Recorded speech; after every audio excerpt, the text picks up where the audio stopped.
Hello students, today we are continuing our lecture on polynomials from class 10th mathematics.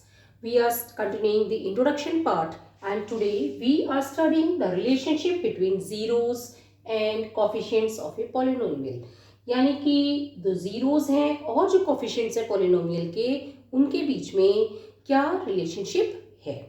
सबसे पहले हम लेते हैं linear polynomial. Okay, linear polynomial का मतलब ये हुआ कि हमारे पास जो पॉलिनोमियल है वो 1 डिग्री का पॉलिनोमियल है. यानी कि हम इसे ऐसे भी कह सकते हैं कि ax प्लस b फॉर्म में है, जहां b कांस्टेंट टर्म है और ये ax है वो एक 1 डिग्री का पॉलिनोमियल है. ओके, सो नाउ अब सपोज हमने एक पॉलिनोमियल लिया है px is equal to 2x plus 3.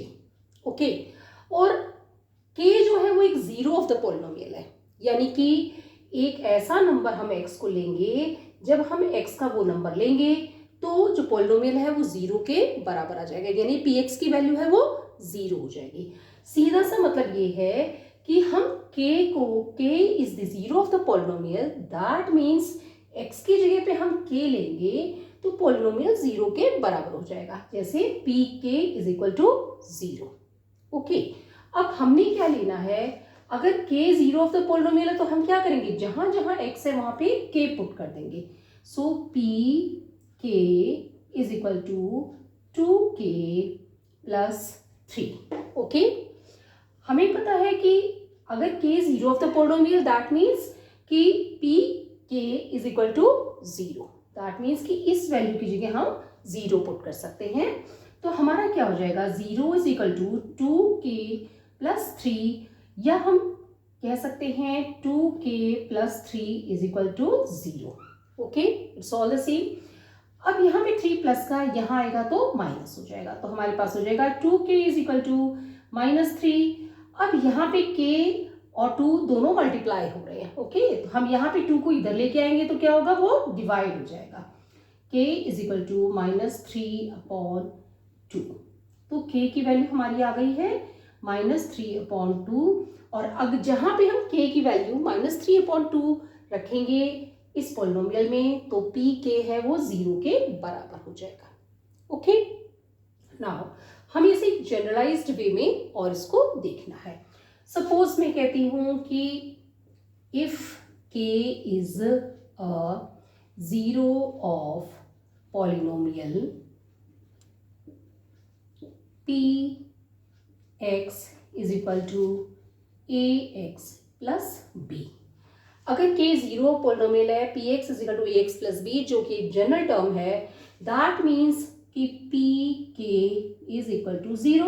Okay, तो हम क्या करेंगे, यहाँ पे जहां जहां x है वहां पे k जीरो है तो हम x की वैल्यू k पुट करते चले जाएंगे, है ना. Let's put it. तो यहाँ पे क्या आ जाएगा, pk is equal to ak plus b.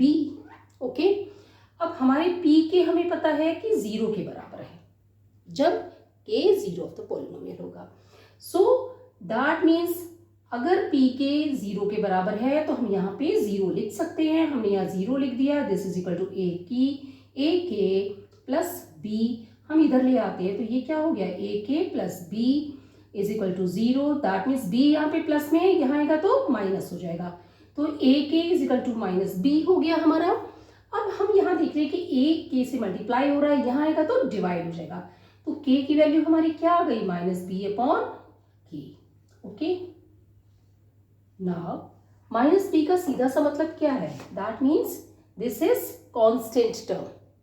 सो हम कह सकते हैं minus of constant term divided by a क्या है, कोएफिशिएंट ऑफ x.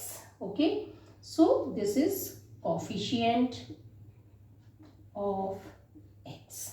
तो हम कह सकते हैं कि लीनियर पॉलिनोमियल्स में जीरो ऑफ द पॉलिनोमियल जब हमें फाइंड आउट करना है तो हम क्या देख रहे हैं, इनके बीच में रिलेशन कि k, या जिसे हम कह रहे हैं कि जीरो ऑफ द पॉलिनोमियल है, that is equal to minus b upon a, that means minus of constant term divided by the coefficient of x. So ये हम पुट कर सकते हैं और अपने आंसर्स निकाल सकते हैं. Now we are moving on to the quadratic polynomial. We can write it as 0 of the polynomial ax plus b is equal to minus b upon a. इसको हम लिख सकते हैं minus of constant term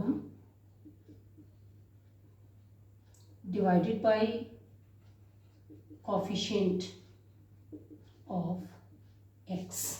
okay, तो हम 0 of polynomial ax plus b is equal to minus b upon a, that is equal to minus of constant term divided by the coefficient of x.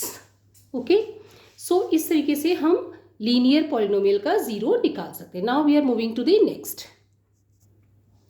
Now we are taking quadratic polynomial. Quadratic polynomial की generalize term होती है px is equal to ax square plus bx plus c.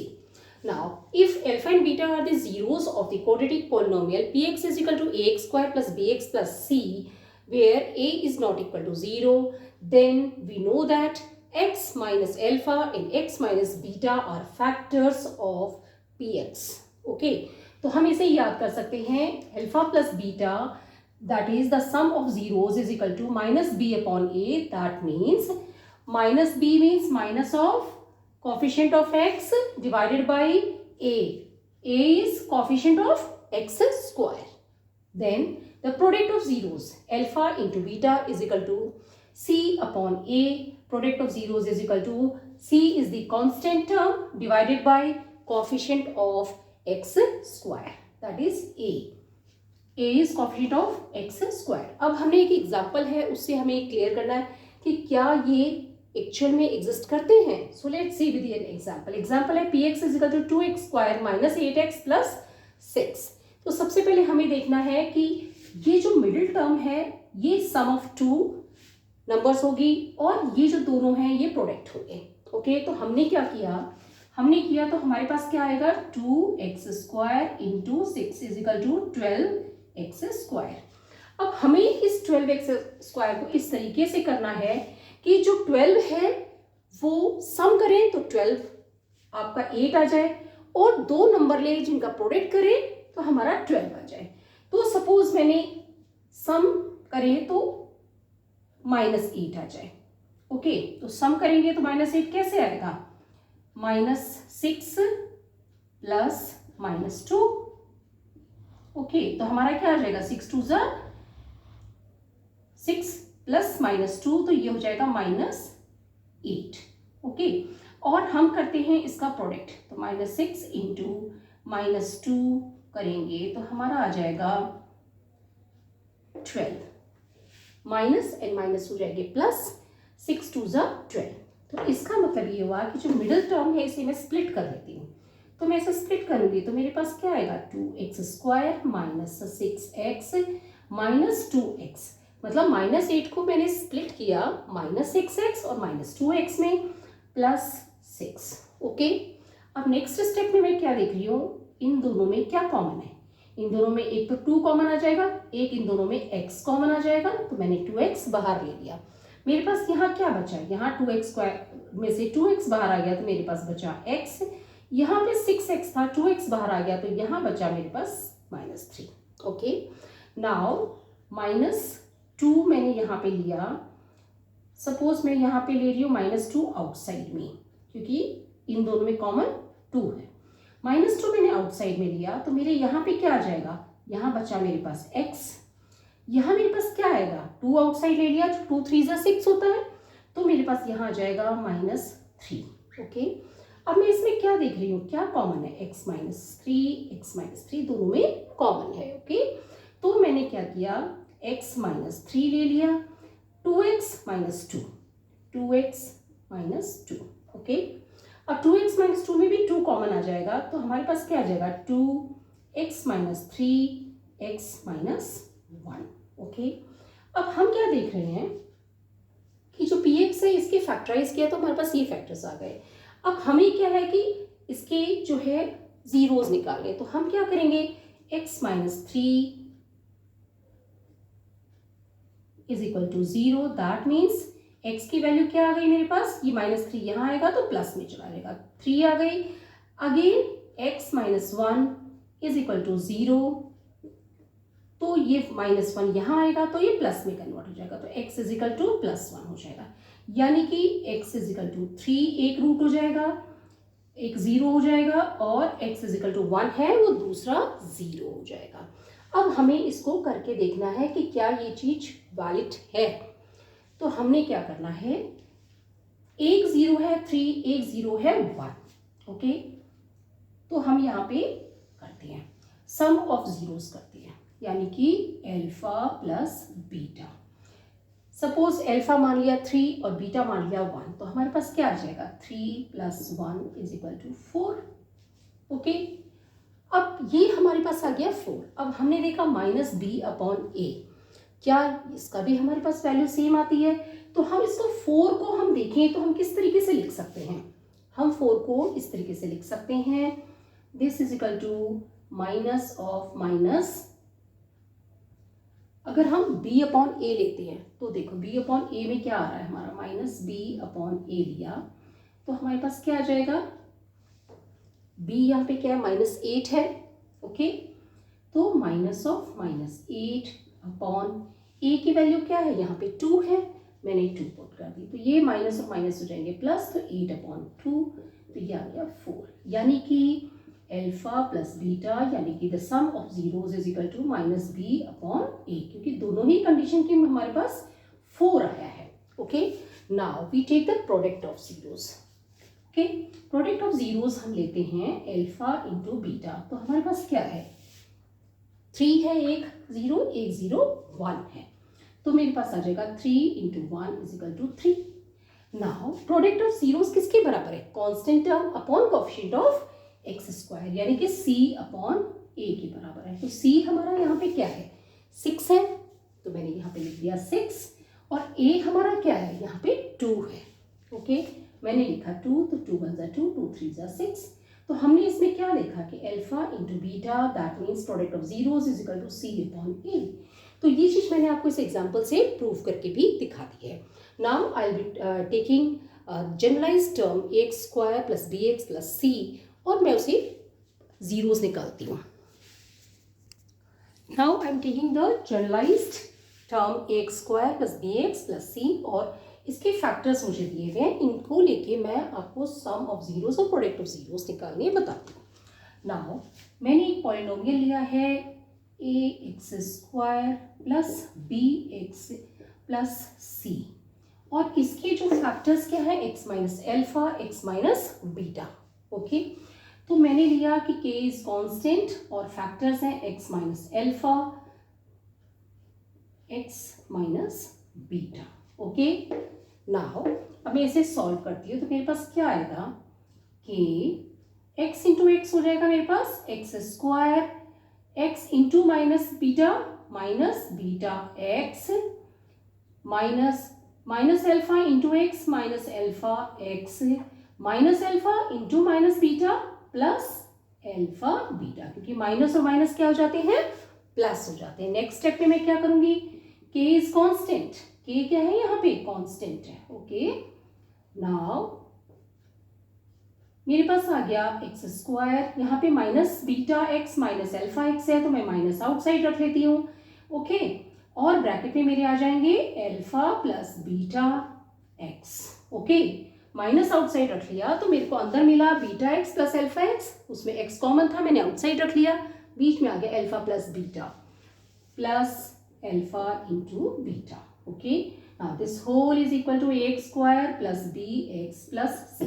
अब हम इसको दोनों side को compare करते हैं, ओके। तो हम क्या देख रहे हैं इसके अंदर, हम इसे चाहें तो ओपन भी कर सकते हैं, इसको हम ओपन कर लेते हैं, kx² - alpha plus beta kx plus k alpha beta, okay. ये इसके बराबर, जब हम दोनों साइड कंपेयर करेंगे तो हम क्या करेंगे, x² this is equal to kx², okay. तो हम क्या देखेंगे, x² कट जाएंगे तो a किसके बराबर आ गया, k के बराबर आ गया, ओके। नेक्स्ट हमने लिया bx और दिस वन, तो हमने क्या लिया, नेक्स्ट लिया हमने bx is equal to minus alpha plus beta के एक्स।